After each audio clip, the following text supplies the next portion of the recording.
They're closer, I can feel them. Then stay with me, we're not stopping now. A galactic superweapon shut down by itself, yet every sensor pointed to one terrified refugee.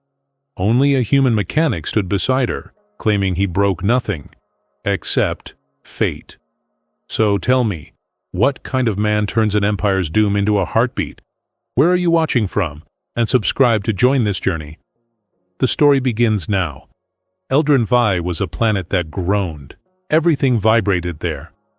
The magnetic ore deposits deep beneath the canyons hummed through metal rails, through suspended platforms, through the bones of anyone who stood still long enough to notice.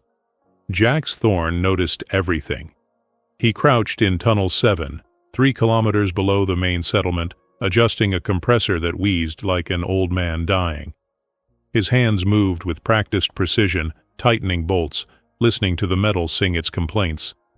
Most mechanics used diagnostic tools. Jax used his ears. If you hear the vibration in the metal, you know when something will fall. His brother had taught him that, 6 years ago before the fire in the central deposits, before Jax learned that knowing wasn't the same as saving. He wiped grease on his pants and stood, reaching for his lantern. The old thing flickered, its N7G marking barely visible under layers of dust. A relic from better engineering days, before corporations stripped planets bare and left humans to pick through the scraps. The compressor coughed to life. Jax allowed himself a nod. Fixed. That's what he did. He fixed broken things because he couldn't fix the one thing that mattered. He gathered his tools, preparing to head back to the surface, when the radio on his belt crackled. Not words, just static. But the rhythm was wrong. It pulsed like a heartbeat, almost melodic, like that old game his brother used to play. Hollow something. Jax frowned, adjusting the dial. The static cleared for a moment, then returned, stranger than before. Then he heard something else. Not through the radio, through the tunnel itself. A sound that didn't belong. Breathing. Fast, shallow, panicked. Someone was hiding in the shadows of Sector 4, where the old storage containers rusted in forgotten silence. Jax's first instinct was to leave. Not his problem, not his tunnel, technically, but his feet didn't move toward the exit. They moved toward the sound. Because broken things called to him, always had. He approached slowly, lantern raised. The breathing stopped. Whoever it was knew he was coming. Jax rounded the corner of a container covered in 15 years of dust and oxidation, and stopped. A figure crouched there, impossibly still now. Tall. Too tall. Wearing torn salvage clothes that didn't fit right. But it was the eyes that caught him. Amber, not human amber. Ringed amber, like target scopes, catching his lantern light and reflecting it back with unnatural intensity. The figure flinched. Female, he realized. Or something very close. Bronze skin with a faint metallic sheen. Long hair that moved wrong in the still air. Features that were almost human but carried too much intensity, like every emotion was turned up to maximum volume even when she tried to hide them. She pressed herself further into the corner, and Jax felt it. A pressure. Subtle. Like the air itself had decided to hold its breath. His instincts screamed at him to back away, but not from danger. From something older than danger. Something that bypassed thought and grabbed the brainstem directly. He exhaled slowly, lowering the lantern a fraction. You're running from something. It wasn't a question. She didn't answer. Her breathing had stopped entirely. She was holding it, like maybe if she stopped existing, he'd leave. Jax waited. He was good at waiting.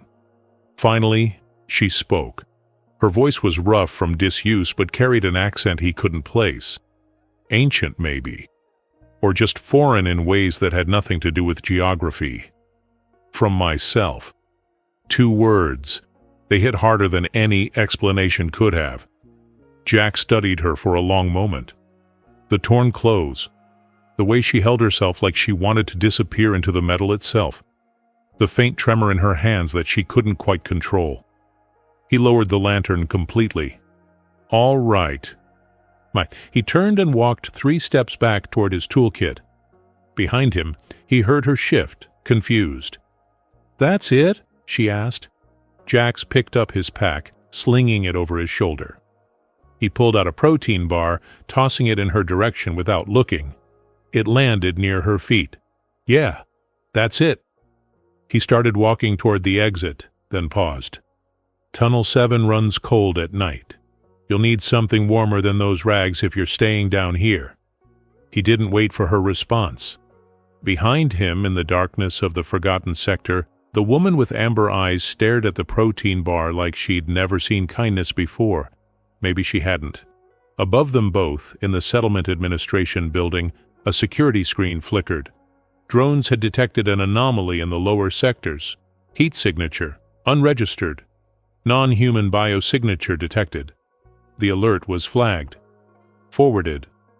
Sent to a system 3 planets away where a corporation that specialized in historical weapons acquisition received it with great interest. In Tunnel 7, Jax Thorne finished packing his tools and headed home, unaware that he'd just made the first choice in a series that would change everything. The planet groaned around him.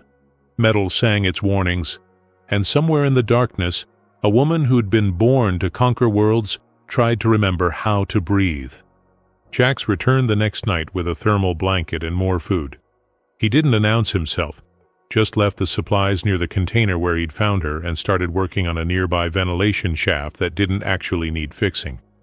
It gave him an excuse to be there, to see if she'd stayed. She had.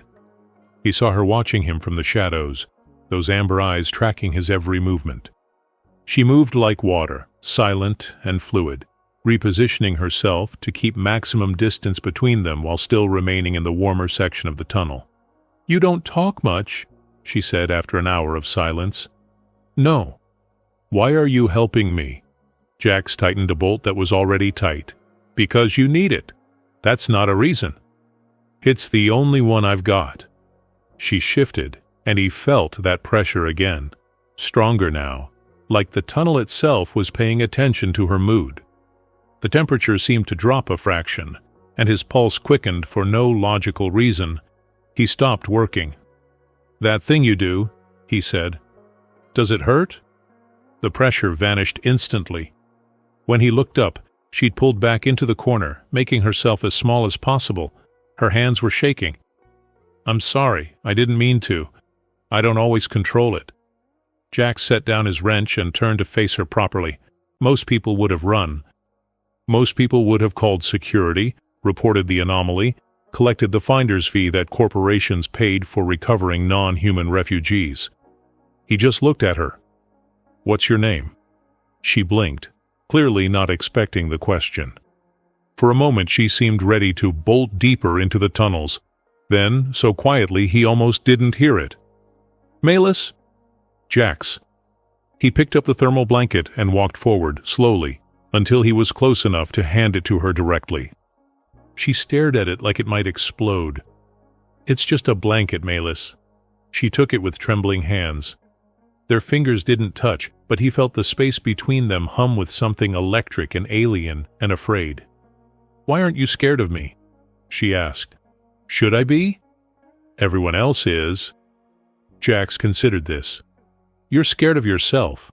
That's different from being dangerous." Something in her expression cracked. Not broke, exactly. Just cracked enough to let something else show through. Surprise, maybe. Or hope. Or the exhausted relief of someone who'd been holding their breath for years. "You don't understand what I am." "No," Jax agreed. "But I understand running from something you can't fix." He returned to his toolkit, giving her space. Behind him, he heard her unfold the blanket. Heard the soft sound that might have been gratitude, or might have been the first sob she'd allowed herself in months. They didn't speak again that night. But when Jax left, he noticed she'd moved closer to the light. The next 3 days established a pattern. Jax would work in the tunnels. Malus would watch from the shadows. Gradually, the distance between them shrank. On the 4th day, she spoke first. "You lost someone." Jax's hands froze on the pipe he was sealing. He didn't ask how she knew. That pressure of hers, whatever it was, probably picked up more than just fear. My brother. 6 years ago. Fire in the main deposits. You blame yourself. I should have heard it. The metal always warns you when something's wrong. I was too far away that day. Malus was quiet for a long moment. Then, I was born to lead armies. They trained me from childhood. Every day they reminded me of my blood, my legacy, my duty. I was supposed to unite systems, command millions, carry the weight of an entire species on my shoulders. She wrapped the thermal blanket tighter around herself. And I refused. I walked away. They called it betrayal, heresy, the worst thing a Valkyrie heir could do. Jax finally looked at her. Valkyrie. You've heard of us. Old stories, warrior queens, conquered half the outer rim 3 centuries ago, then vanished. We didn't vanish. We were scattered, broken, hunted by the same empires we'd once ruled. Most of my people are dead now. The survivors hide in places like this, trying to be invisible. And that thing you do, the pressure? Malus's expression darkened. The echo of authority. It's what made my ancestors effective leaders. When we feel something, others feel it too. Fear, calm, determination.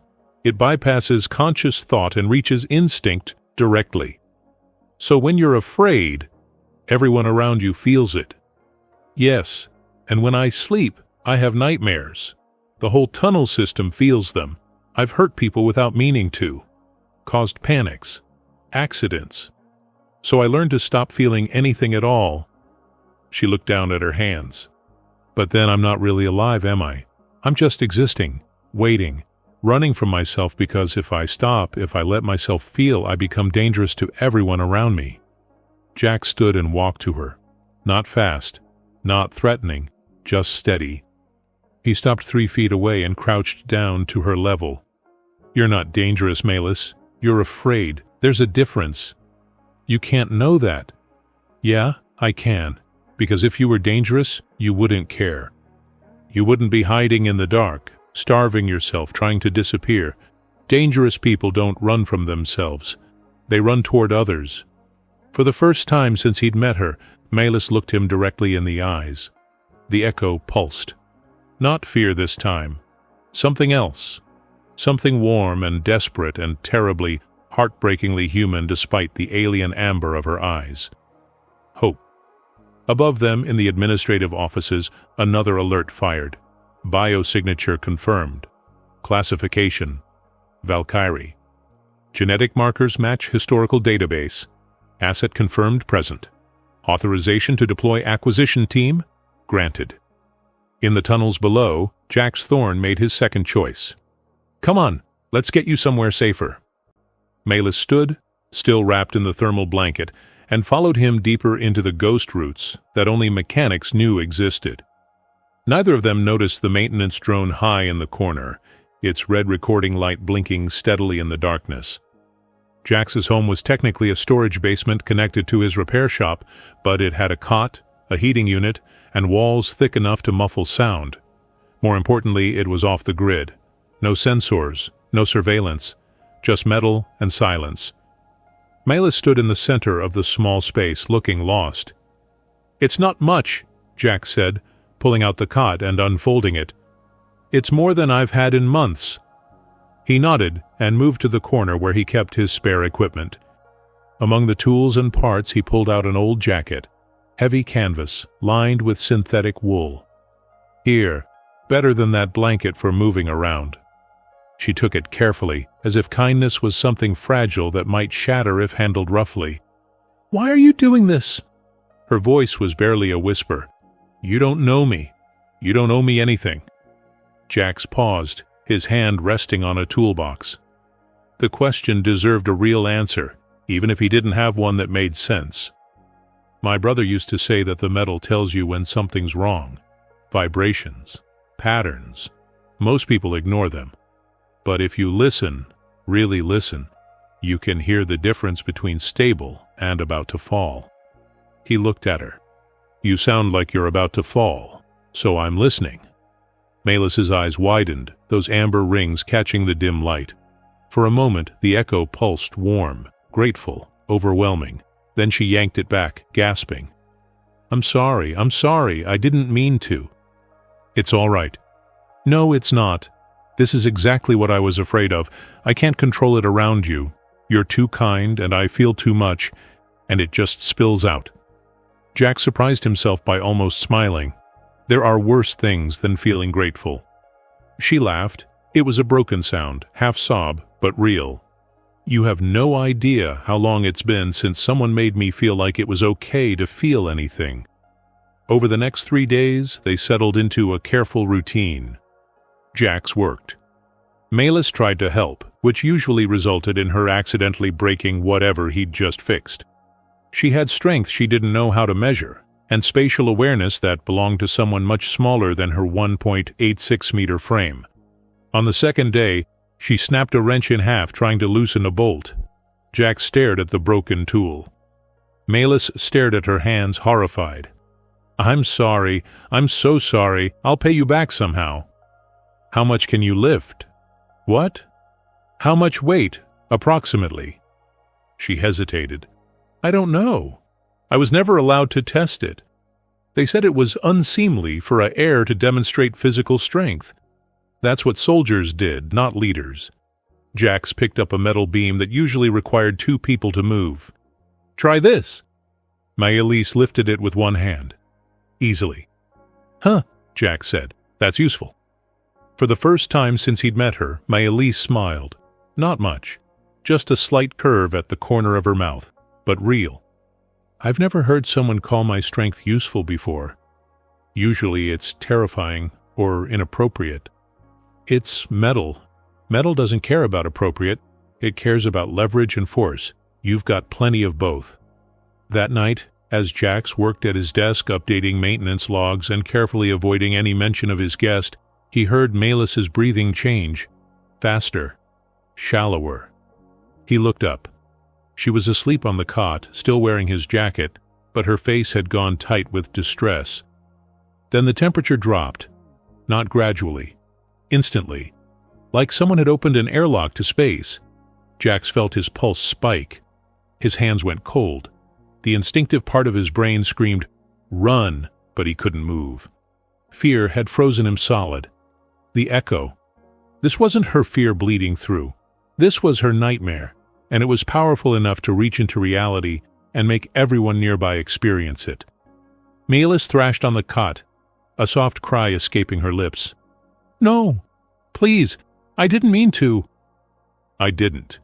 Jax forced himself to stand. Every instinct fought him, but he'd spent 6 years fighting instincts that told him to run from guilt, to run from grief, to run from every broken thing he'd failed to fix. He wasn't running anymore. He crossed to the cot and crouched beside it. Melis. She didn't wake. The temperature dropped further. Frost formed on the metal walls. Jax did something he never did. He reached out and touched her shoulder. The echo hit him like a physical blow. Terror. Shame. The weight of expectations she could never meet. The crushing certainty that she would destroy everyone who came close to her, and underneath it all, so deep she probably didn't even know it was there, the desperate wish to just be someone. Not a heir, not a weapon, just someone. "Melis," he said again, louder. "Wake up." Her eyes snapped open. Amber rings dilated wide, unfocused. The echo amplified. Then she saw him, saw where she was. Saw him kneeling beside her despite the fear she was projecting hard enough to stop hearts. The echo cut off like someone had flipped a switch. Melis scrambled back against the wall, pulling her knees to her chest.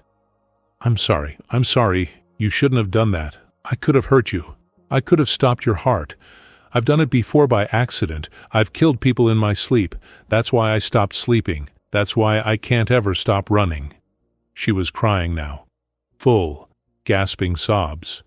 Jack sat back on his heels, waiting for his pulse to slow. It took longer than he'd like to admit. "But you didn't," he said finally. "What?" "You didn't hurt me. I'm still here." "You're an idiot. You should have stayed away. You should have let me keep running." "Probably." She wiped her eyes with the sleeve of his jacket. Why didn't you? Jax thought about his brother, about the fire, about 6 years of believing that if he'd just been closer, just paid more attention, he could have changed everything. Because you're not dangerous, Miles. You're suffering, and maybe I can't fix what happened to you, but I can be here while you figure out how to fix it yourself. She stared at him. You really believe that? Yeah? Everyone else just saw a weapon. Or a failure. Or both. I'm not everyone else. Miles pulled the jacket tighter around herself. Jax, I need to tell you something. I'm not just any Valkyrie. I'm the heir. The last heir to the command throne.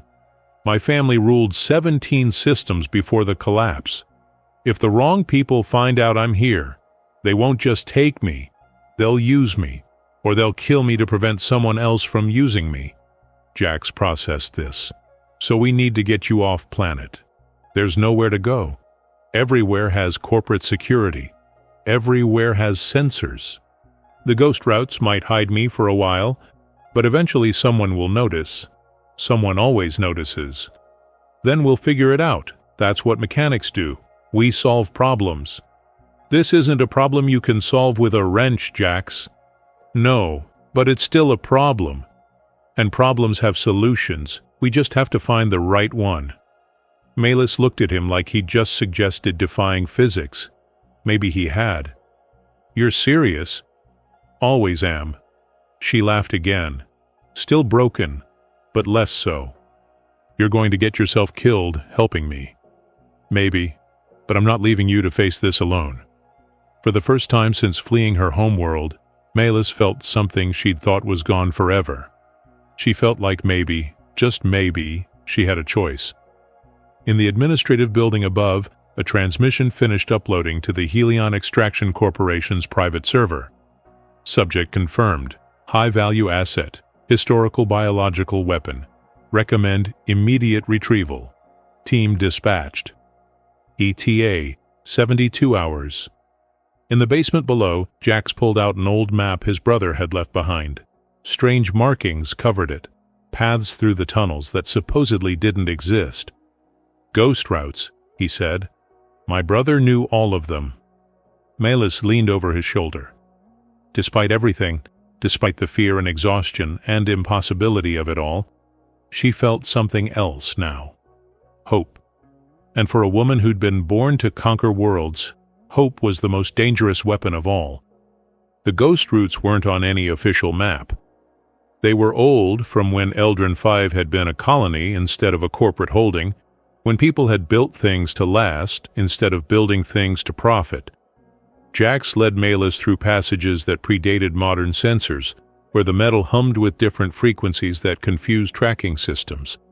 His brother had spent years mapping these routes, marking them with symbols only another mechanic would understand. Miles followed close behind, quiet in a way that suggested military training. She moved like someone taught to be invisible. You're good at this, Jax observed. At hiding? At moving. Most people make noise without realizing it. I was trained to lead armies. That meant learning how armies move, how soldiers think, how battles flow. You can't command what you don't understand. She paused as they reached a junction. 3 paths split off into darkness.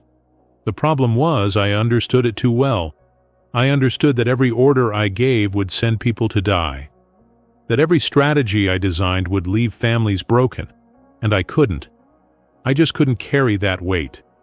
Jax checked his brother's map, then pointed left. But you were good at it.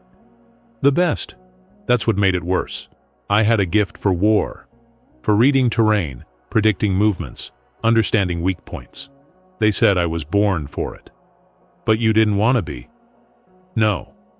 They walked in silence for a while. The tunnel walls here were older, rougher, less corporate smoothness, and more human imperfection. For what it's worth, Jax said eventually, I think walking away from something you're good at because it's wrong takes more courage than being good at it in the first place. Miles stumbled. Actually stumbled. She caught herself on the wall, staring at him with those amber eyes wide. What? No one has ever said that before. Everyone called me a coward. A traitor? Weak? They were wrong. The echo pulsed. Not fear this time. Not even hope. Something warmer. Gratitude mixed with disbelief, mixed with the beginning of trust. Jax felt his own pulse quicken, but this time it wasn't fear. This time it was recognition. He looked away quickly, focusing on the map. They reached what his brother had marked as Waypoint 7, a small chamber where several tunnels converged, with an ancient ventilation shaft that still worked. Someone had left supplies here once: water filtration tablets, emergency rations, a thermal generator no bigger than a fist. "We can rest here for a few hours," Jack said. "The route splits ahead. Need to make sure we take the right one." Melis sat against the wall, and for the first time since they'd left his basement, she let herself relax slightly. Jack set up the thermal generator, and warmth spread through the small space. "Tell me about your brother," she said suddenly. Jax's hands froze on the generator controls. "You don't have to," Melis added quickly. You've heard all about my disasters. Seems fair." Jack sat back against the opposite wall. The generator hummed between them. Marcus, 3 years older, better mechanic than I'll ever be.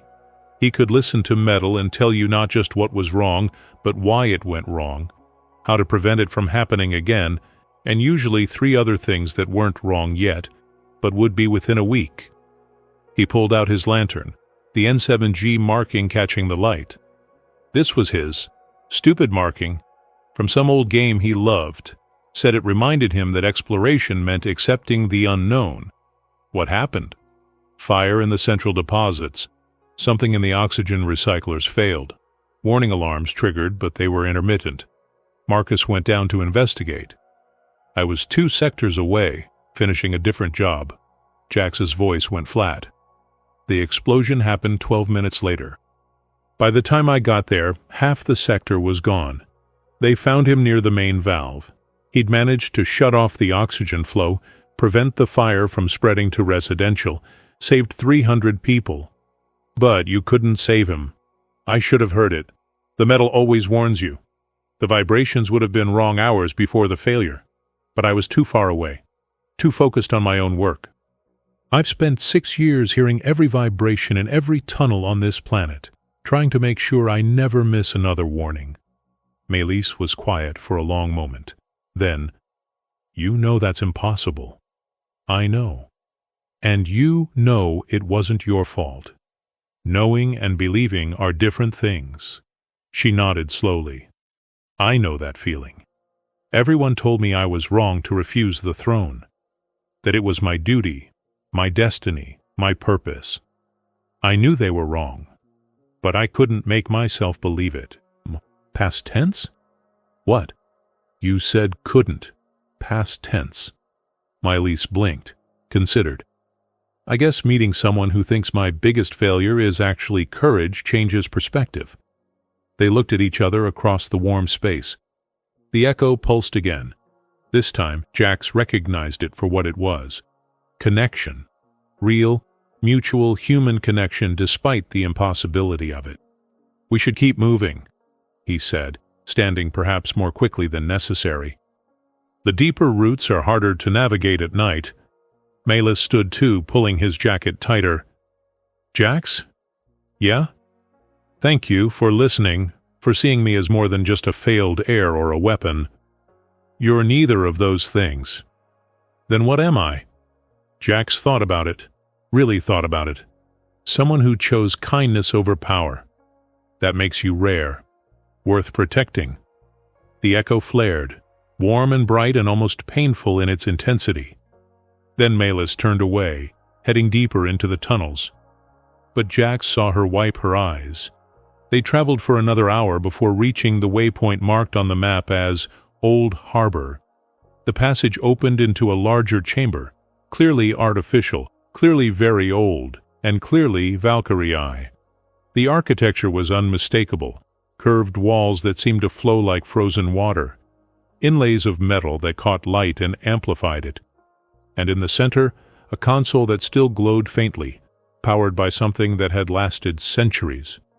Malus stopped dead. "This is impossible." "What is it?" "A refuge chamber. My people built them throughout the territories during the expansion. Safe houses for commanders who needed to disappear."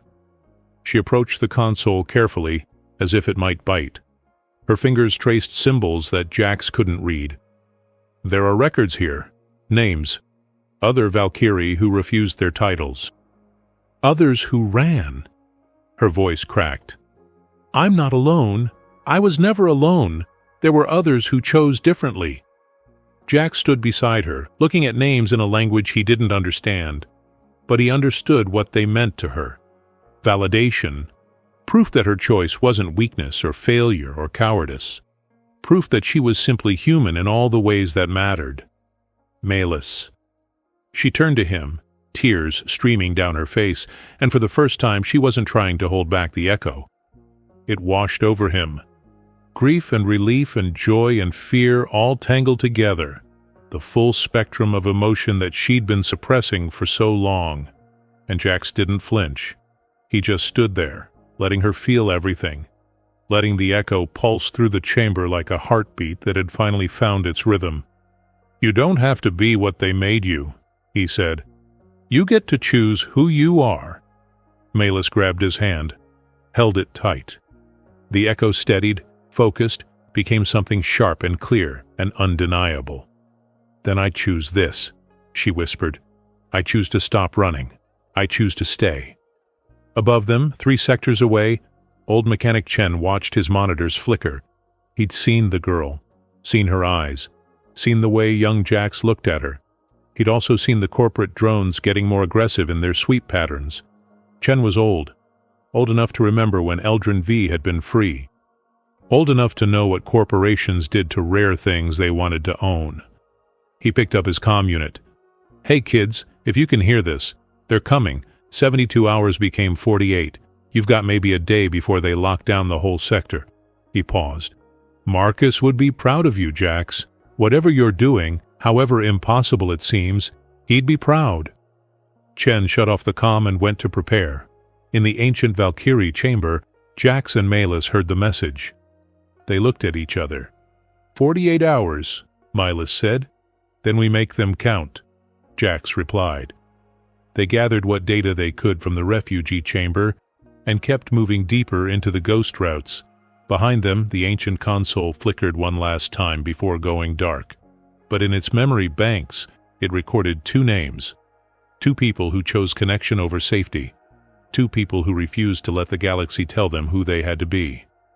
The metal sang its approval, and the tunnels carried them forward into the dark. The drones found them 6 hours later. Jax heard them first. A high-pitched whine that didn't belong in tunnels this old. The metal carried the sound differently, sharp and wrong. "Run," he said. They ran. The ghost routes twisted and turned, but the drones were equipped with thermal tracking. Every time Jax thought they'd lost them, that whine would return, closer. Malus kept pace easily, her longer legs and Valkyrie stamina giving her an advantage. But Jax knew these tunnels. He knew which passages looped back on themselves, which ones had alternate exits, which ones had structural weaknesses that could be exploited. "Here," he gasped, pulling her into a side passage.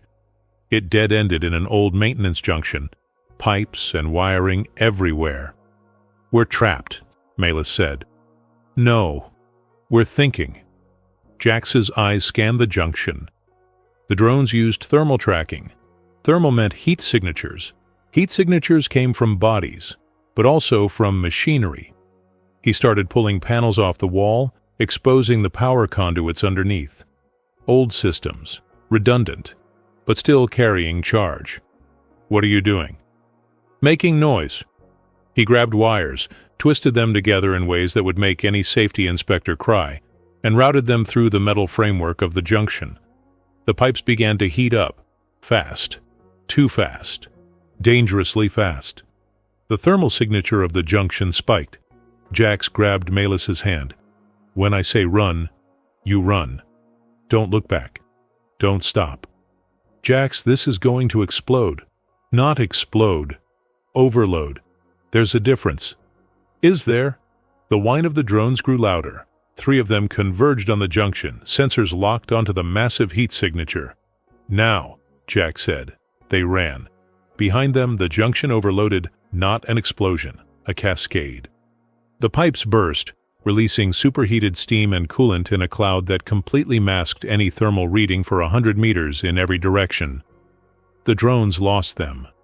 Jax and Malus didn't stop running until they'd put 3 more junctions between themselves and the steam cloud. Only then did they collapse against the tunnel wall, gasping. That, Malus wheezed, was the most ridiculous plan I've ever seen work. My brother called it aggressive problem-solving. Your brother was insane. Yeah, but he was right. Malus started laughing. Real laughter, not the broken kind. The kind that came from adrenaline and relief and the sheer absurdity of being alive when by all rights they should be captured. The echo pulsed. Pure joy. It hit Jax like sunshine after years in the dark. He found himself laughing too. They sat there, backs against the cold metal, laughing like idiots while corporate drones searched for them in a cloud of steam 3 tunnels away. I can't believe that worked, Melee said, wiping tears from her eyes. Believe it. Human ingenuity beats advanced technology 4 times out of 5. What happens the 5th time? We improvise harder. She looked at him. Really looked at him. This quiet mechanic who'd turned her world sideways with his refusal to see her as anything other than someone who needed help. You're remarkable. You know that? Jax felt heat rise to his face. That had nothing to do with overloaded junctions. I'm just a mechanic. No, you're someone who sees broken things and fixes them, who sees impossible situations and finds solutions, who sees a scared alien woman hiding in a tunnel and decides she's worth protecting. The echo pulsed again, warmer, deeper. Jax looked away, focusing on the tunnel ahead. We should keep moving. The steam won't fool them forever. Jax, yeah? Thank you. For everything. For seeing me. For choosing to help. For making me believe that maybe I'm worth more than the title I refused. He met her eyes, amber rings catching the faint light of his lantern. You are. You always were. For a moment, the space between them felt charged with more than just the echo, with something that had nothing to do with Valkyrie abilities and everything to do with 2 broken people recognizing each other's scars. Then Jack stood, offering his hand. Come on. We're close to Sector 9. There's an old safe house there. We can regroup. Malus took his hand. Let him pull her up. Their fingers lingered together perhaps a second longer than necessary. They moved deeper into the ghost roots. Behind them, the drones reported back to Helion extraction. Subject lost. Thermal tracking compromised. Expanding search grid. But they'd learned something valuable. The subject was with someone. Someone who knew the tunnels. Someone clever enough to outmaneuver corporate technology with nothing but scrap and quick thinking. Subject is not alone. Recommend increased caution.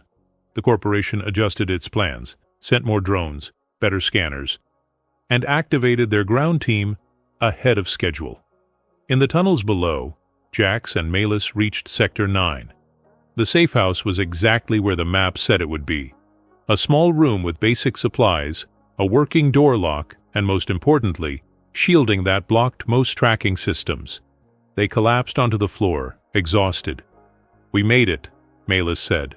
For now. How long do we have? Jax checked his watch. Maybe 12 hours before they adapt. Corporate drones learn fast. Then what? Then we go deeper.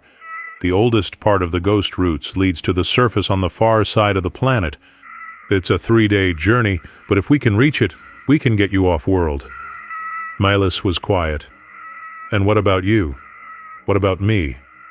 This is your home, your work, your life.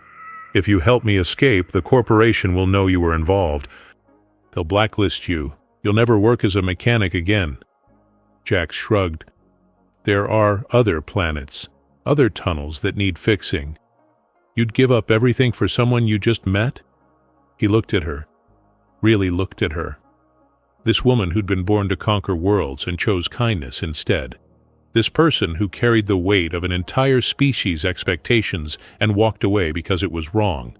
This alien refugee who made him feel like maybe fixing broken things mattered after all. Yeah, he said simply. I would. The echo flared, not pulsing, not subtle. It hit like a wave, carrying every emotion she'd been holding back. Gratitude, admiration, fear of losing this. And underneath it all, something else.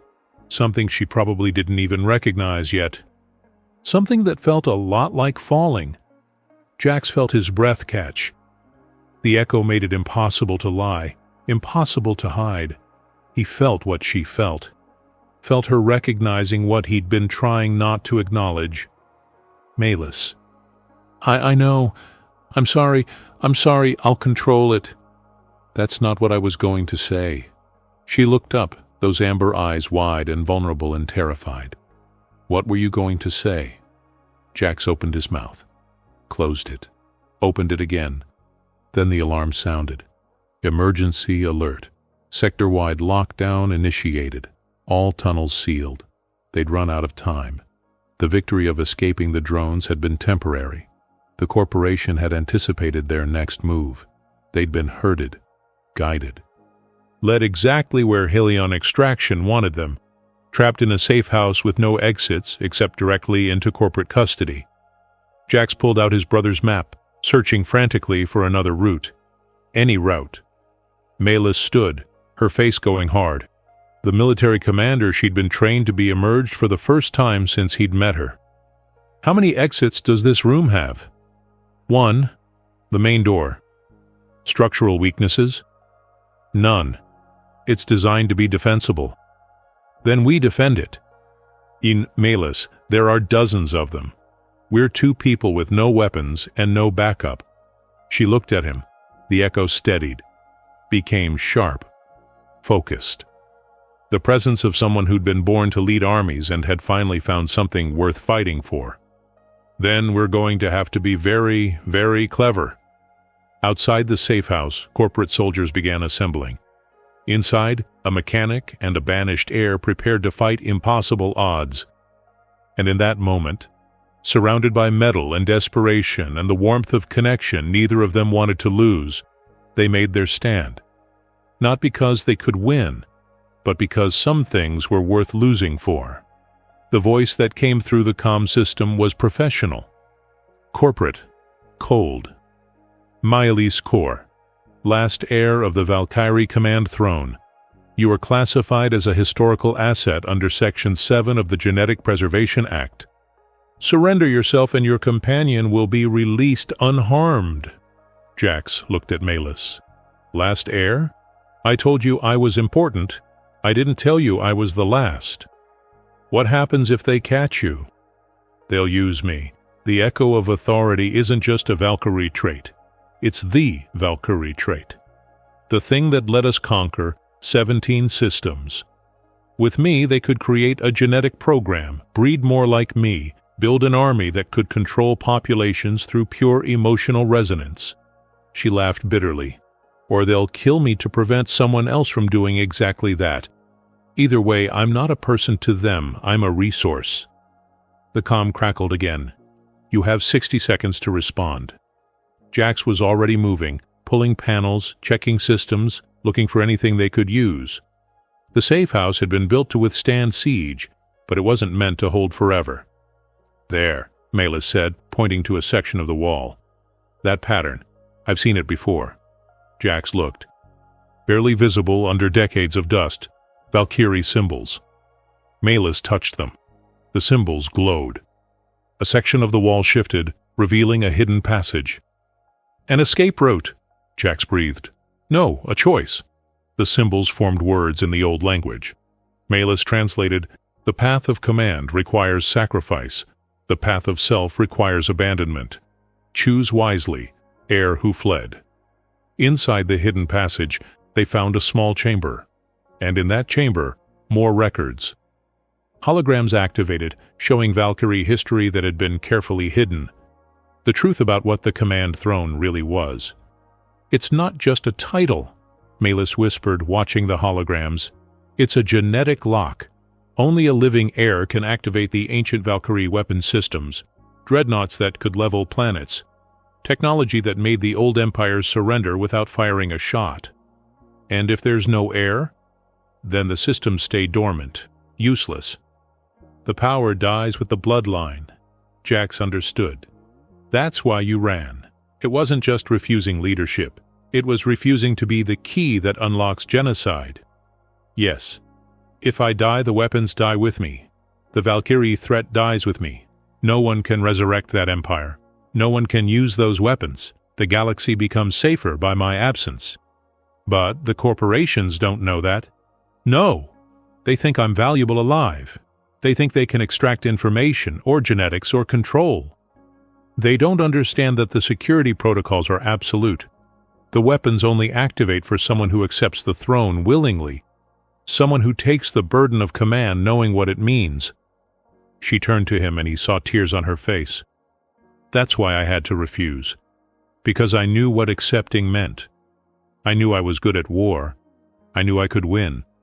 And I knew that winning would require becoming exactly the kind of monster my ancestors were." The comm crackled. 30 seconds. Jax looked at the passage, at the records, at Malus. Understanding crashed through him. "If they capture you, they'll try everything to make you accept the throne. Torture, manipulation, psychological warfare.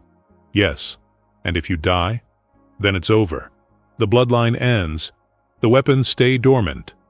The galaxy is free from the threat of command. That's why you're not afraid of them killing you. You're afraid they'll keep you alive." Malus nodded. Death would be mercy. Capture would be forever. The weight of it settled between them. This wasn't just about saving one person. This was about preventing the resurrection of an empire built on emotional control and weapons that could shatter worlds. Jax had thought he was helping a scared refugee. He'd been helping prevent a war. "There's another option," Malus said quietly. She pulled out a small device from the hidden chamber. Old Valkyrie, pulsing with faint energy. "What is it?" "A genetic terminator. It's designed to end the bloodline completely, prevent any possibility of cloning or genetic extraction. If I activate it, I die. But so does any chance of the command systems ever being accessed again." Her hands shook, holding it. "It's what I should have done months ago, years ago, but I was a coward. I kept running instead of ending it." "That's not cowardice." "Then what is it?" Jax took the device from her hands, set it aside, looked her in the eyes. "It's wanting to live." "That's not wrong, Malus. Wanting to exist, wanting to be more than a weapon or a genetic lock, wanting to be a person, that's the most human thing there is. But if they capture me, then we make sure they don't." "Jax, you're not understanding. This isn't about escape anymore. This is about the survival of millions, maybe billions. If the command systems activate, if someone gets control of that technology, entire systems will fall. It's bigger than me, bigger than us." She picked up the Terminator again. "I have to end this. I have to make the choice that protects everyone else." The echo pulsed. Fear, determination, grief. And underneath it all, a desperate wish that there was another way. Jax felt it all. Felt her preparing to sacrifice herself. Felt her trying to be brave about it. "No." "What?" "No, you don't get to make that choice alone.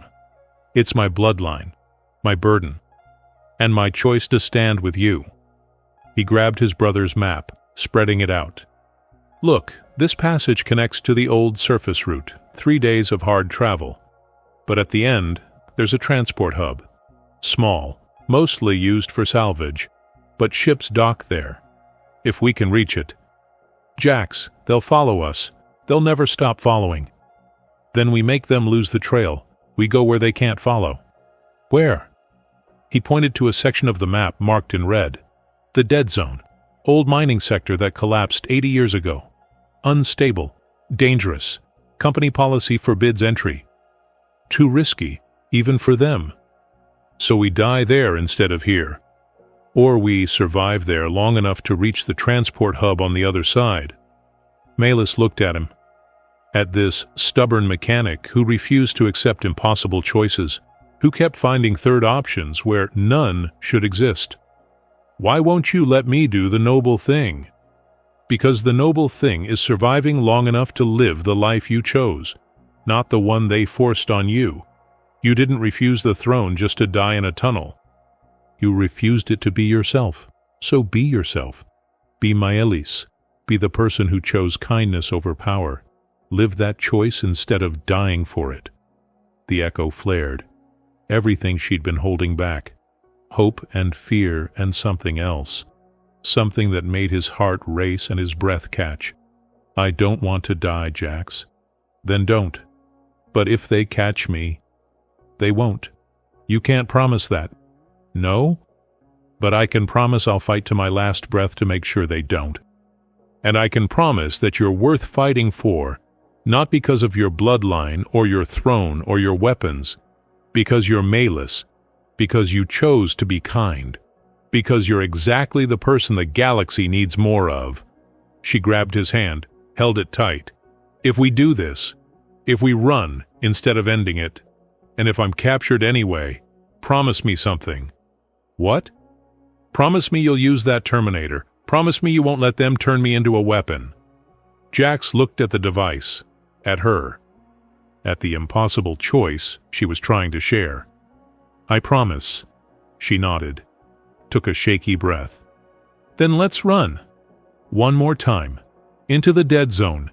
Into the impossible. Let's be stupid and stubborn and human about this.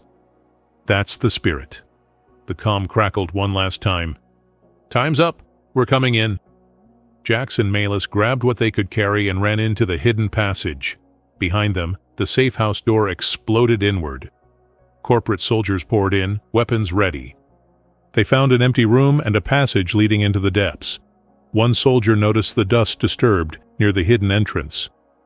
Sir, they found a passage. The commander smiled. Good. Flag it.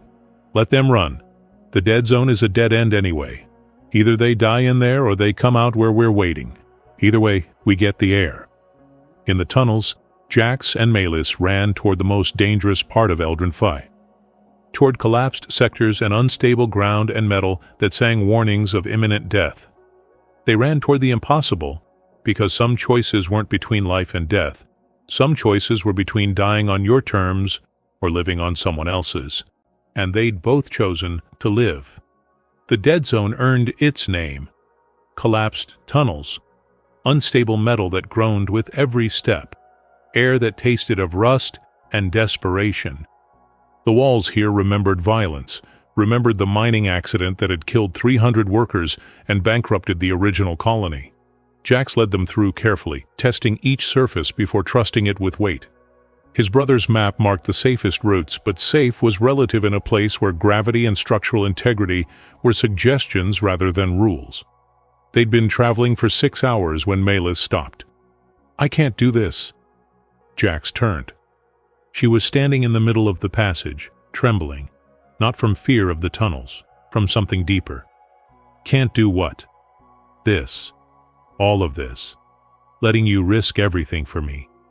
Watching you sacrifice your life, your home, your future, just to keep me alive.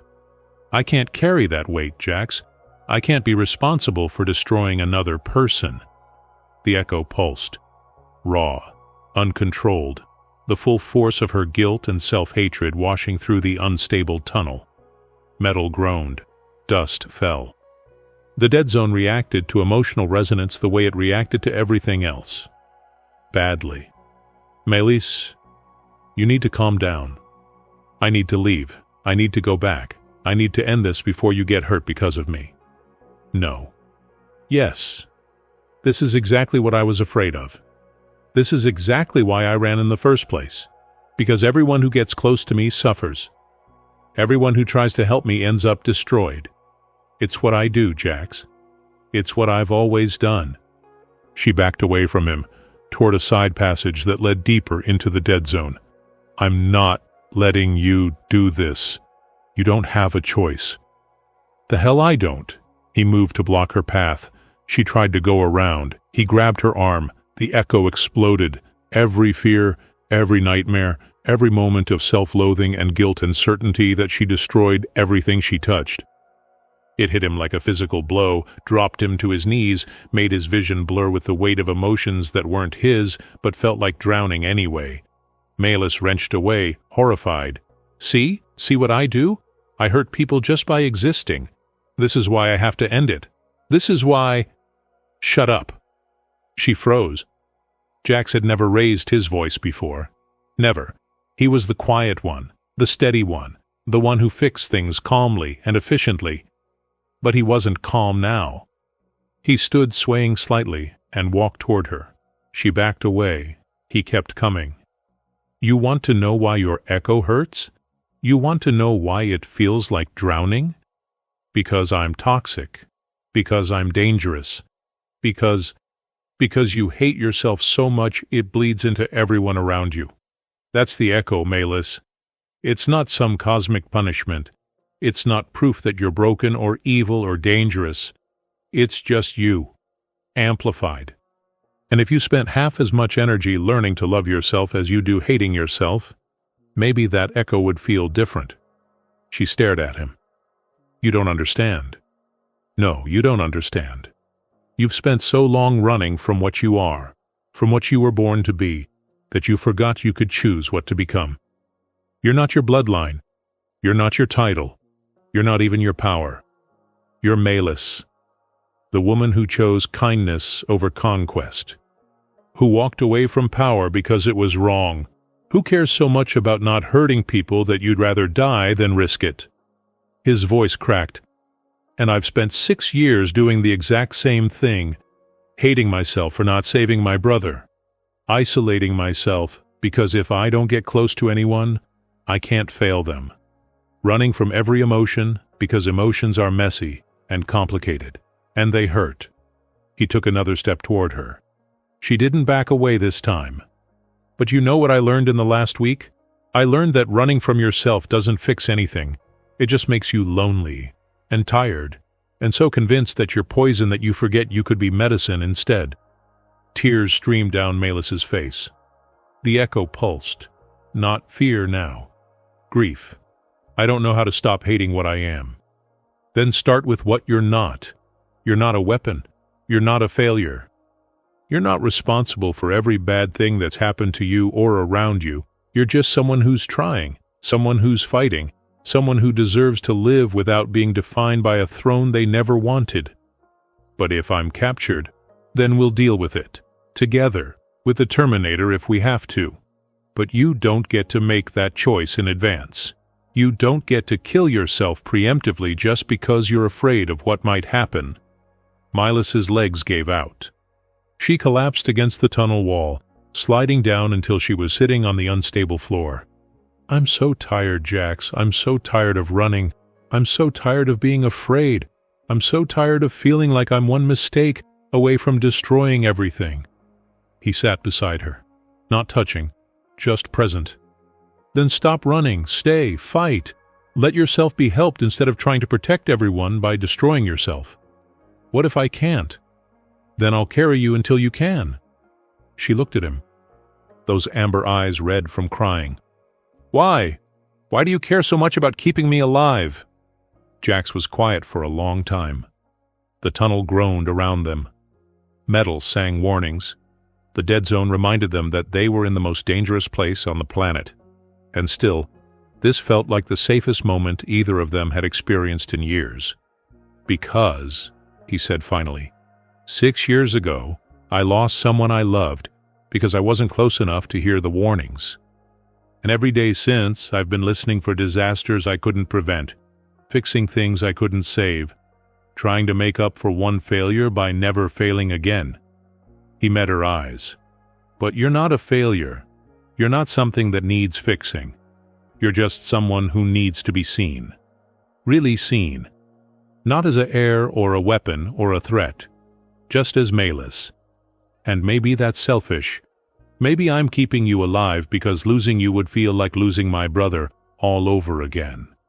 Or maybe I'm keeping you alive because you make me feel like I'm not broken either. Like maybe we're both just people who chose wrong things to hate about ourselves. The echo pulsed. Soft, warm, understanding. You're not broken, Jax. Neither are you. I'm afraid of being loved, because everyone I love, I hurt. You haven't hurt me. I just dropped you to your knees with my echo. That's not hurt. That's honesty. You showed me everything you feel, all the pain and fear and self-hatred. And you know what? I'm still here, still choosing to stay, still fighting to keep you alive. Malus reached out, hesitant, like she was afraid she'd break him. Jax took her hand. The echo steadied, became something clear and bright and achingly vulnerable. I don't want to die, she whispered. I know. I don't want you to die either. Working on that. What if we don't make it? What if this is all for nothing? Then at least we tried. At least we chose. At least we didn't let fear win. Holy.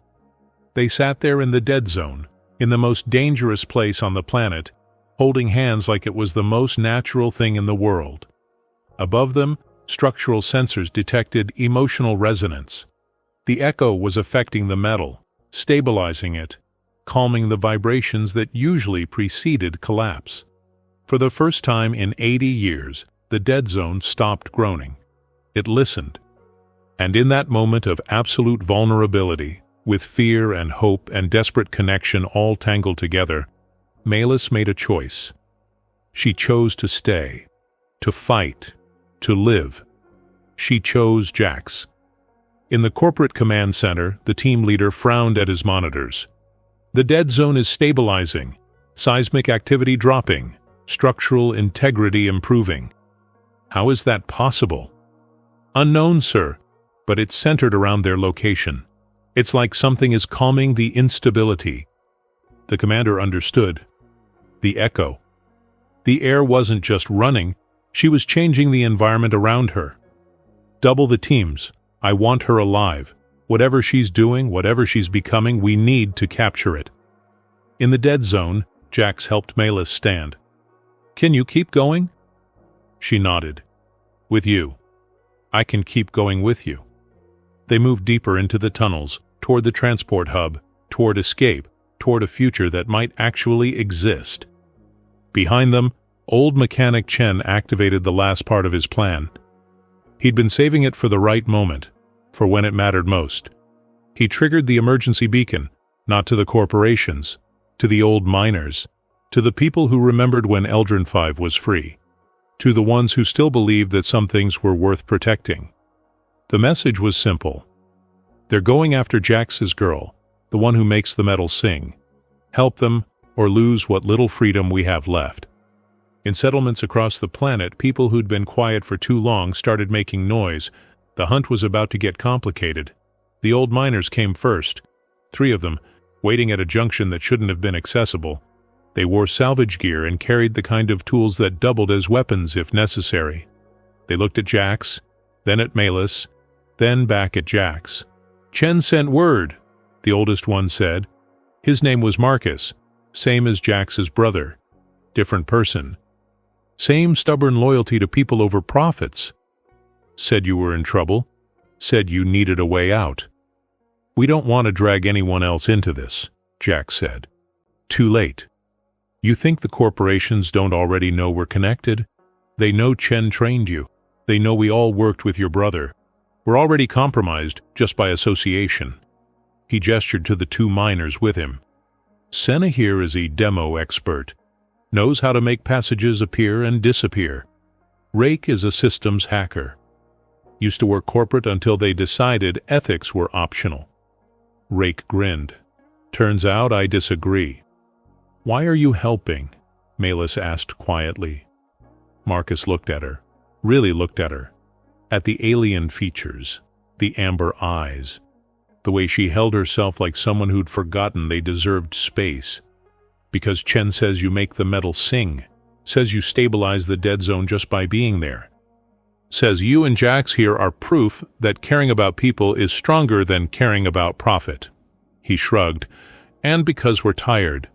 Tired of corporations owning everything. Tired of good people being crushed by systems that only value resources. You're not a resource. You're a person. That used to mean something. More people arrived over the next hour.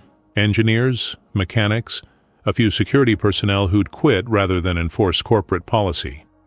Even a couple of off-world traders who'd heard the story and decided it was worth the risk.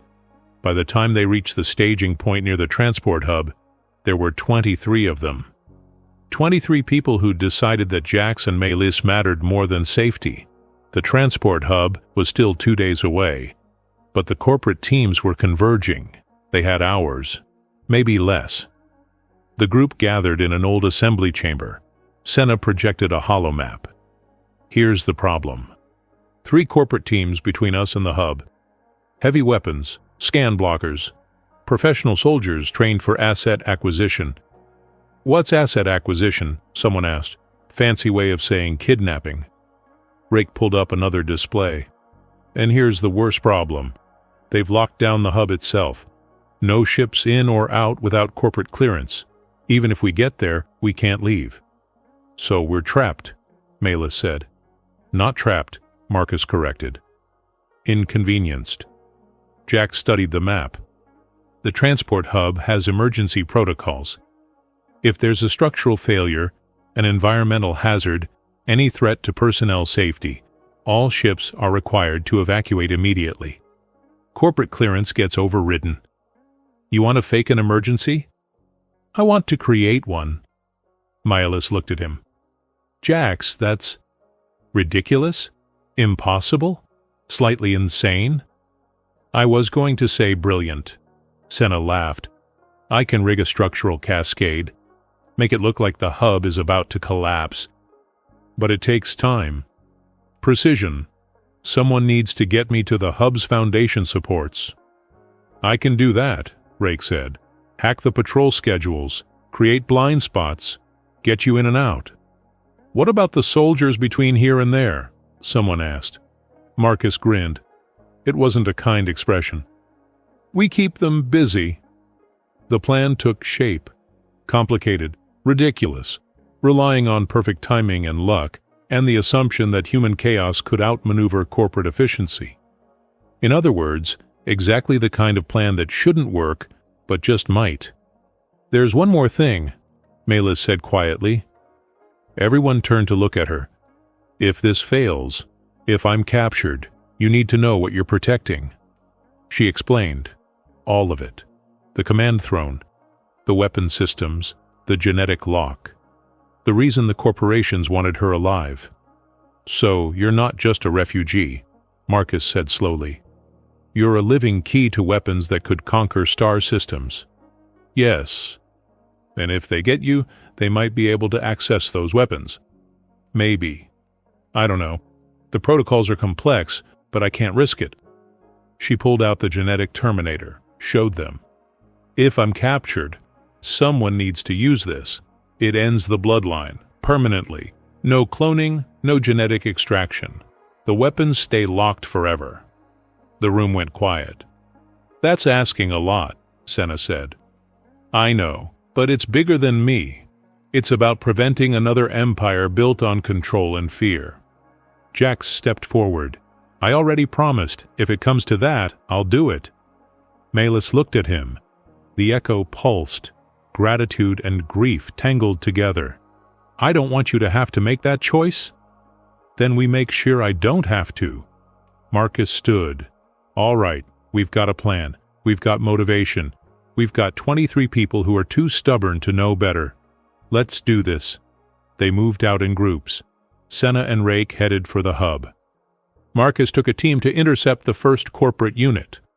Others spread out, creating diversions, false trails, noise that would scatter attention. Jax and Melis were in the center group. Safest position, most protected. As they moved through the tunnels, Melis kept close to Jax. This is insane, she whispered. Yeah. These people barely know me. They're risking everything. They're not doing it for you. They're doing it for the idea of you, for what you represent. Someone choosing kindness over power. Someone refusing to be what the universe demands they be. What if I'm not worth it? Jack stopped walking, turned to face her. The rest of the group kept moving, giving them space. You are. You've always been. And even if you weren't, it wouldn't matter. Because worth isn't something you earn. It's something you have just by existing, just by being human. I'm not human. You're more human than most humans I know. The echo pulsed. Not fear, not grief. Something else. Something warm and bright and terrifying in its intensity. Jax, when this is over, if we survive, I need to tell you something. Tell me now. I'm afraid to. Why? Because saying it makes it real, makes it something that can be lost. He understood. The echo made it impossible to hide. He knew what she was feeling, knew what he'd been trying not to feel. Say it anyway. Melis took a breath, let it out. Let the echo carry truth. I think I'm falling in love with you. And that terrifies me, because everyone I love, I hurt. Everyone who gets close to me suffers, but I can't stop it. Can't make myself stop caring. Can't make myself want anything less than a future where we both survive. The tunnel went quiet. Metal hummed. The planet listened. Jax reached out, took her hand. Good. Good? Yeah, because I've been falling for you since the moment you said you were running from yourself. Since I realized you weren't dangerous, just terrified. Since I understood that saving you might actually be the first thing I've fixed that truly mattered. The echo exploded. Not fear, not grief, pure, uncomplicated joy, the kind that comes from being seen and choosing to be vulnerable and having it matter. They stood there, hands linked, in the middle of an impossible escape attempt with impossible odds. And for one perfect moment, none of it mattered except the connection between them. Then Marcus's voice crackled over the comm. First team engaged. You've got a clear path to the secondary junction. Move now. They moved. Behind them, in the upper levels, old mechanic Chen smiled. He was in corporate custody now. They'd figured out he'd sent the beacon. But it didn't matter. The message was out. The people were moving. And for the first time in decades, Eldrin Fee remembered what it meant to choose people over profit. In the command center, the corporate leader watched his team scatter, chasing shadows and false trails. What the hell is happening? Locals, sir. They're running interference. We've got reports of structural failures, system glitches, equipment malfunctions, all in different sectors, all preventing pursuit. How many people are involved? Unknown. But it's coordinated, sophisticated. They're protecting the air. The commander made a decision. Pull back the teams. Fortify the transport hub. Let them come to us. They have to reach the hub eventually. We'll take them there. It was a good plan. Logical. Efficient. It didn't account for human stubbornness, or for an alien woman who'd learned that love was stronger than fear, or for a mechanic who'd finally found something worth fixing that couldn't be solved with a wrench. In the tunnels, Jax and Melis kept moving. Toward the hub. Toward escape. Toward a future that suddenly felt possible. Whatever happens, Melis said, thank you. For seeing me. For choosing to help. For making me believe I was worth saving. You were worth saving. So are you. They reached the secondary junction. The rest of the group was waiting. Marcus gave them a thumbs up. We're in position. Senna says she needs 15 minutes at the hub. Rake can get her inside. But once she triggers the cascade, we'll have maybe 10 minutes before corporate figures out it's fake. 10 minutes to board ships and escape, Jack said. 10 minutes to bet everything on chaos and hope we're luckier than we deserve to be. Melis smiled. For the first time since Jax had met her, it wasn't broken or bitter. It was real, hopeful, alive. Then let's be lucky. They moved toward the transport hub, toward the final gambit, toward everything they'd been fighting for. And the metal sang around them. Not warnings, not groans, It sang possibility. The transport hub was older than the corporate occupation, built when Eldrin 5 had been free. Its platforms were suspended over a canyon so deep the bottom was lost to darkness, held up by cables and faith in engineering that had somehow survived 80 years of neglect. It was also surrounded. Jax counted 20 soldiers, professional, armed, positioned at every entrance, every exit, every possible approach. The corporate commander had fortified the position perfectly. "We can't fight through that," someone whispered. "We don't have to," Jax said. "We just have to get Senna inside." Rake was already working, fingers flying over a portable hack rig. "Security systems are hardened. Give me 3 minutes." They didn't have 3 minutes. One of the soldiers turned, looked directly at their position, raised his weapon. "We're compromised," Marcus hissed. Then Malus stepped forward, into the open, hands raised. "I'm who you want," she called out. "Malus Core, last heir of the Valkyria Command. I'm surrendering. Let the others go." "No." Jax grabbed her arm. "We had a plan." "The plan isn't working. They're going to capture or kill everyone here. I won't let that happen." "Malus." She looked at him. The echo pulsed. Everything she felt.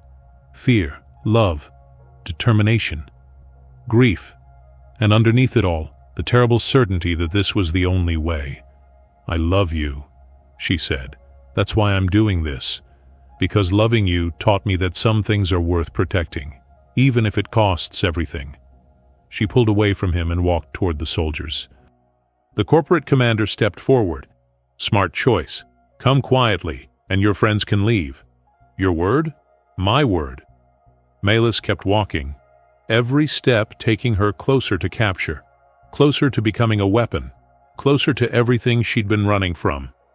Jax watched her go, watched her sacrifice herself, watched her choose them over her own freedom, and something in him broke. Not broke like breaking down, broke like breaking free. He'd spent 6 years living small, living quiet, fixing things because he couldn't fix the one thing that mattered. But this mattered. She mattered. And if there was any lesson his brother had tried to teach him, it was that some things were worth the risk. "Rake," he said quietly. "How long to override the platform controls?" "What? The platforms?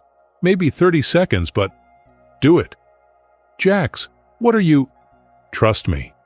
He stepped out into the open, following Malus, following the only thing that had made him feel alive in 6 years. "Let her go," he called out. The soldiers turned, confused. The commander frowned. "The mechanic, you're the one who's been helping her." "Yeah, and I'm not stopping now. We have orders to acquire the asset. You're irrelevant." "Am I?" Jax pulled out a small device, the genetic terminator. "Because I'm holding the thing that makes her irrelevant. One button. That's all it takes. Her bloodline ends. Your weapons stay locked. She becomes useless to you." The commander's expression changed. "Fear. Calculation. You're bluffing? Try me."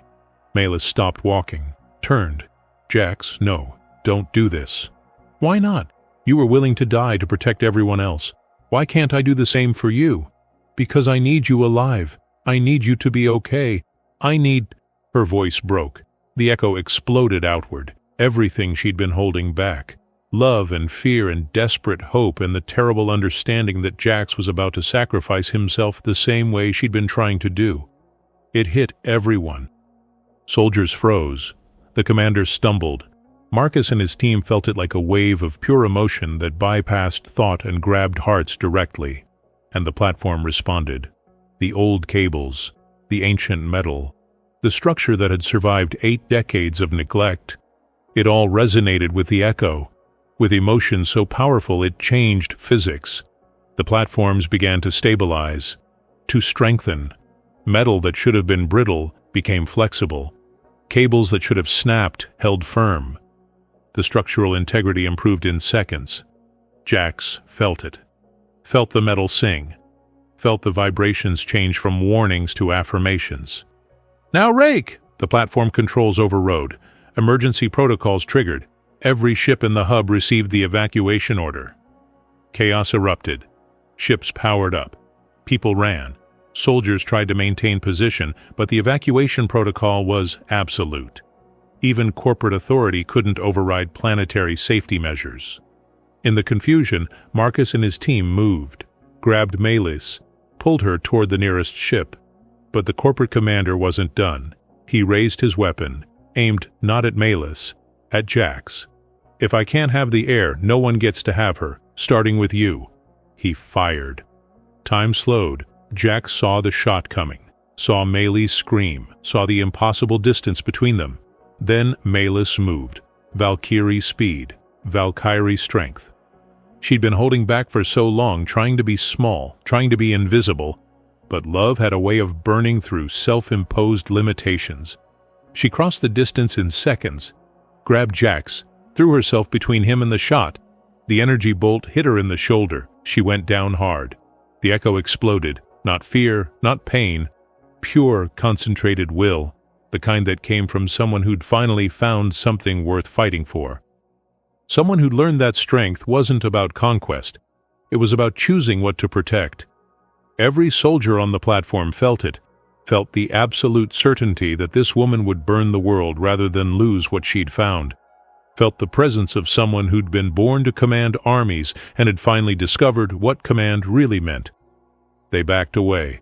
Not ordered. Instinct. The echo didn't control. It inspired.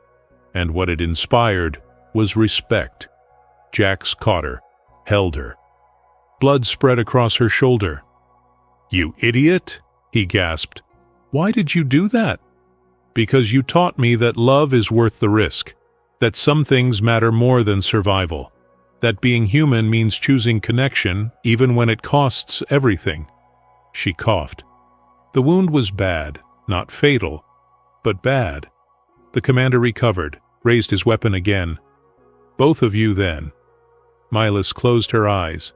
The echo focused, not outward, inward, drawing on every reserve of strength her Valkyrie heritage gave her. The platform shook, not collapsed, transformed. The ancient systems, dormant for centuries, recognized her. Recognized choice over birthright, recognized someone who'd refused power and learned to wield it anyway. Energy surged through the metal, through the cables, through every structure the Valkyrie had touched during their empire. The genetic protocols activated, not because she'd accepted the throne, because she'd chosen to protect something that mattered more than power. Light exploded from her, white, gold, blinding. When it cleared, Melis was standing, healed, transformed. The echo no longer leaked uncontrolled. It pulsed with purpose, with direction, with the kind of authority that came from earning it instead of inheriting it. "I spent my life running from this," she said. Her voice carried power now, the kind that made planets listen. "Running from what I was born to be. But you were right, Jax. I get to choose who I become." She looked at the commander, at the soldiers, at the corporation that had hunted her. "I was born to conquer worlds. I refuse. I was born to command armies. I refuse. I was born to be a weapon. I refuse." The echo pulsed with each statement, reality itself bent to accommodate her will. "Instead, I choose to be Melis. I choose to be someone who protects instead of conquers, who builds instead of destroys, who loves instead of commands." She turned to Jax, held out her hand. "And I choose you, if you'll still have me." Jax took her hand, pulled her close. "Always." The transformation completed. The Valkyrie protocols recognized her choice, accepted it.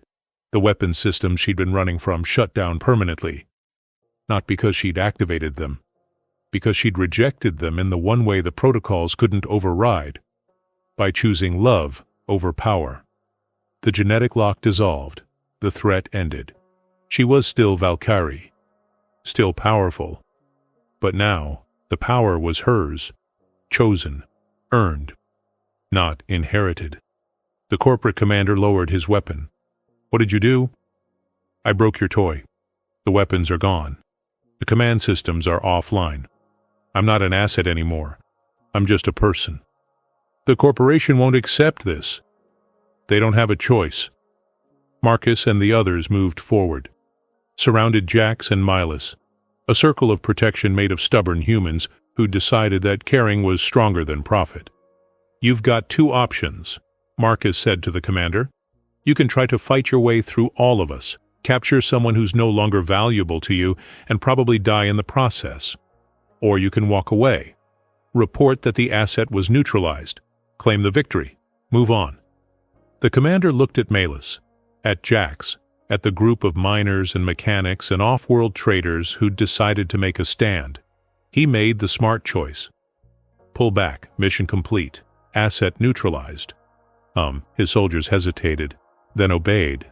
They withdrew, left the hub, left Eldrin V, because sometimes the smartest move was knowing when you'd lost. In the hub, Jax held Milas. She was trembling, not from fear, from release, from the weight of destiny finally lifting.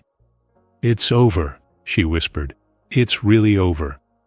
"Yeah, it's over. What do we do now?" Jax looked around, at the people who'd helped them, at the ships waiting, at the whole galaxy spread out before them. "We choose." "Same as always. We choose what comes next." Milas smiled. That real smile. The one that wasn't broken anymore. "Then I choose this. I choose us. I choose a life where I get to wake up next to someone who sees me. Where I get to be Milas instead of an heir. Where I get to build something instead of running from something. That works for me." They boarded a ship, Marcus and the others with them. As the transport lifted off, Jax looked back at Eldrin V, at the planet that had been his prison and his home. "You know we can never come back. I know. You know the corporation will blacklist me. I'll never work in corporate space again. Then we'll work somewhere else. You know this changes everything." Milas looked at him. The echo pulsed. Clear, certain, full of love and hope and the stubborn determination that they'd both learned from each other. "Good. I was tired of everything staying the same." The ship broke atmosphere, left Eldrin 5 behind, carried them toward a future that was uncertain and dangerous and full of possibility. And in the cargo hold, among salvaged equipment and improvised weapons and 23 people who'd decided that kindness mattered, 2 broken people held each other and chose to be whole. 6 months later, the frontier station of Havens Point wasn't much. A converted mining platform orbiting a dead moon in a system nobody cared about. But it was free, independent.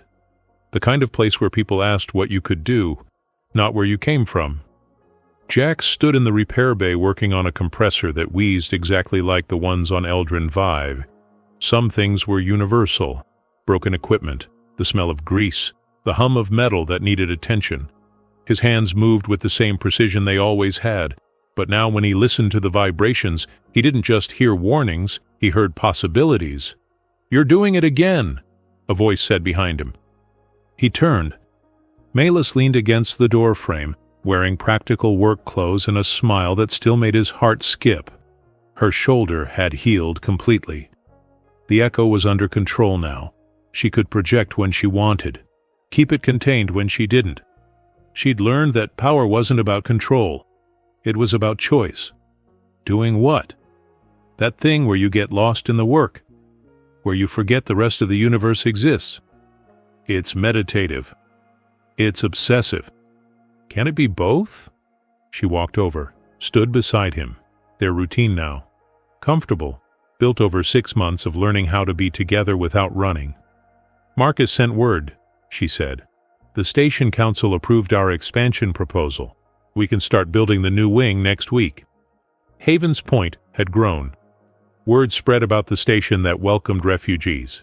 That didn't ask questions about where you'd been, only where you wanted to go.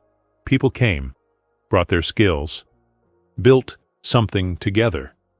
It turned out that a mechanic who could make anything work and an alien woman who could inspire people to be better were exactly what a frontier station needed. "That's good," Jack said. "We'll need the space." Senna said 3 more ships are arriving next month. Families this time. Families need schools, medical facilities, support structures. We'll figure it out. We always do. Melis picked up a wrench, turned it over in her hands. "Jax, I need to tell you something." He heard the tone. Serious. Important. He set down his tools and gave her his full attention. "What's wrong?" "Nothing's wrong. Actually, something's very right. But I'm nervous about it anyway." "Tell me." She took a breath. "I've been researching Valkyrie history. The real history.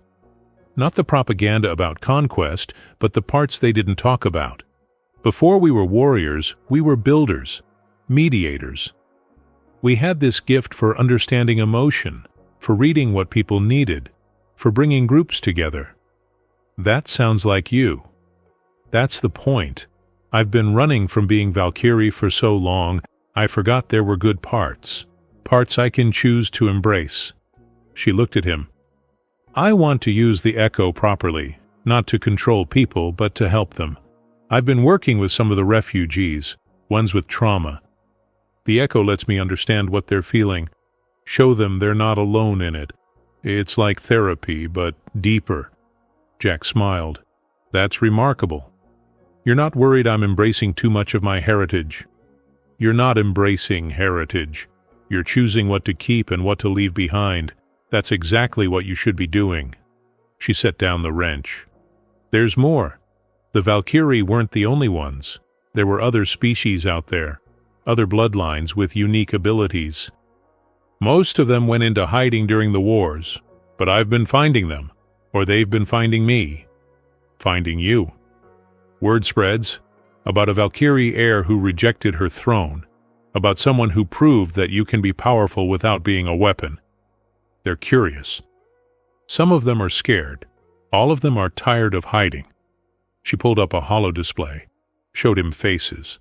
Species he didn't recognize, each with a story like hers, each with abilities they'd been running from. "I want to help them. Create a network, a place where they can be themselves without fear. Use their gifts without being used. Build instead of hide." That's ambitious. It's also terrifying, because it means stepping into a leadership role, something I swore I'd never do. "It's not the same thing," Jack said. "You're not commanding. You're inviting, not forcing. Offering. There's a difference." "Is there?" "Yeah. One comes from power. The other comes from care. You care, Melis. That's your superpower, not the Echo. You." She laughed. That sound he'd grown to love. Real, unguarded, happy. How did I get so lucky? Finding someone who sees all my broken parts and calls them valuable? I could ask the same thing. Finding someone who taught me that fixing broken things includes fixing yourself. They stood close. The Echo pulsed gently. Contentment. Love. The kind that didn't need grand gestures because it was woven into every moment. "So we're doing this?" Melis asked. "Building a network for people like me? Creating a place where different doesn't mean dangerous? We're doing this. It's going to be complicated, difficult, maybe impossible." "Good.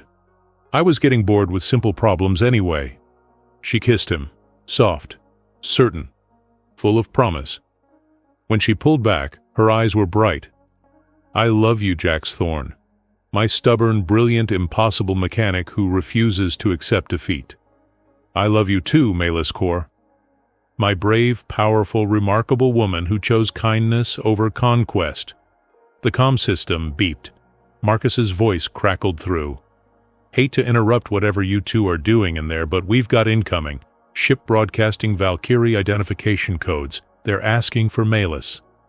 Jax and Melis exchanged glances. This was it. The beginning of what she'd been planning. The network. The invitation. "Tell them they're welcome," Melis said, "and prepare guest quarters. Whoever they are, they've been hiding long enough." They left the repair bay together, walking side by side, partners, equals, two people who'd been born to completely different destinies and chose each other instead. The ship docked an hour later. The airlock opened. A Valkyrie woman stepped through. Younger than Malus, scared, but hopeful. "I heard about you," she said. "About what you did. About how you rejected the throne and survived. I thought, maybe, if it's possible for you." "It's possible," Malus said. "Come, let me show you."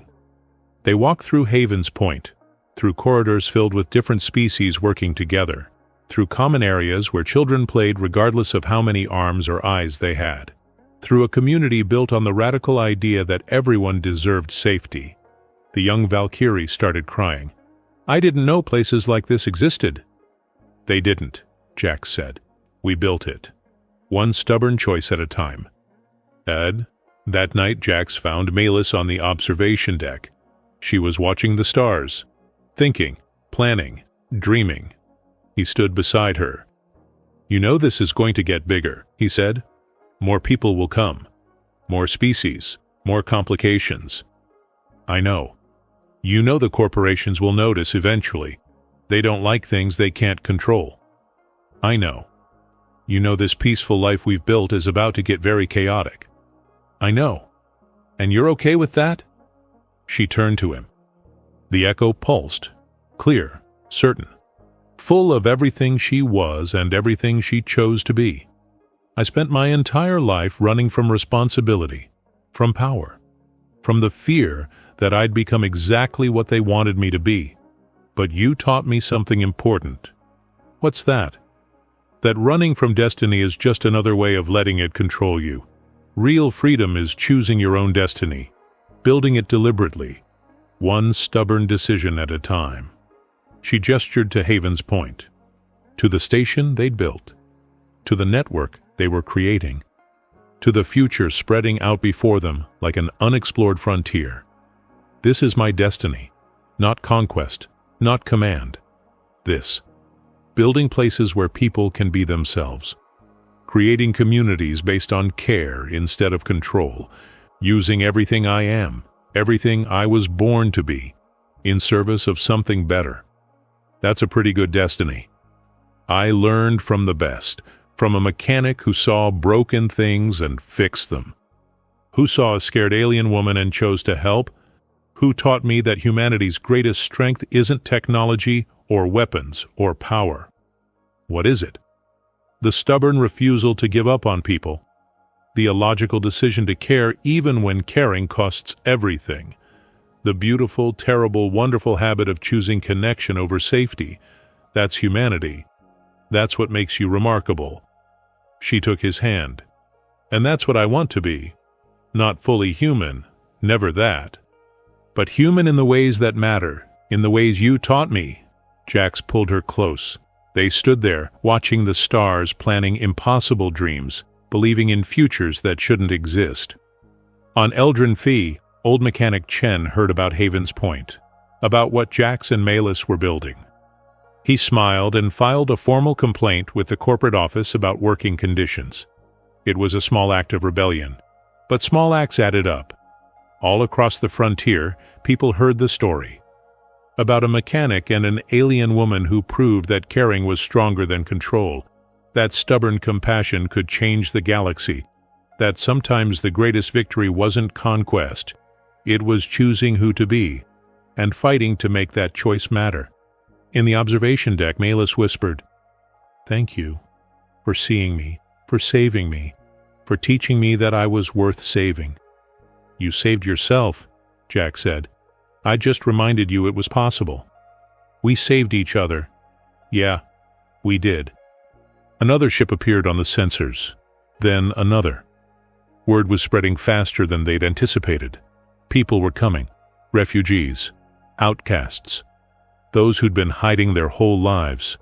They were coming because they'd heard there was a place where different wasn't dangerous, where power could be chosen instead of feared, where a woman who'd been born to conquer worlds had built a home instead. The work was just beginning. The challenges were endless. The future was uncertain. But for the first time in their lives, both Jax and Malus were exactly where they chose to be, doing exactly what they chose to do, with exactly the person they chose to love. And in a galaxy built on conquest and control, that was the most revolutionary act of all. The metal sang around them, not warnings, not groans. It sang possibility. It sang hope. It sang the beginning of something that would echo across the stars. Two people who refused to let destiny define them, who chose compassion over power, who proved that the greatest strength wasn't in conquering worlds, it was in building homes, creating communities, choosing love. That was humanity. That was what made them remarkable. That was what would change everything. One stubborn choice at a time. The end. But also, the beginning. In the end, Malus and Jax taught us something quietly radical. Humanity isn't a species, it's a choice. The universe may be built from metal and gravity, but the future is shaped by the people stubborn enough to say no to the roles written for them and brave enough to say yes to each other. So the real question isn't how they survived. It's how we choose to live when nobody's defining us but ourselves. And now, just between us, let me throw a few uncomfortable, beautifully human questions your way. What part of yourself have you been running from, and who would you become if you stopped? If you had a genetic destiny hanging over your head, would you destroy it or rewrite it? And maybe the hardest one, who in your life deserves the same stubborn compassion Jax showed Malus? All right, breathe. We got emotional, philosophical, and slightly cosmic, so let's break the tension before someone starts monologuing about destiny in the comments. If you stayed until now, type the word echo in the comments so I know you rode this emotional space roller coaster to the end. Tell me your city, because this weird little HFY community is somehow spread across the planet. And if you felt something today, hit subscribe, hype the video, share it with another human who needs a reminder that even in a galaxy full of conquerors, compassion is still the most disruptive technology we've invented. And don't forget to watch the next story on the card popping up right now. Trust me, you'll want to see where the multiverse drags us next.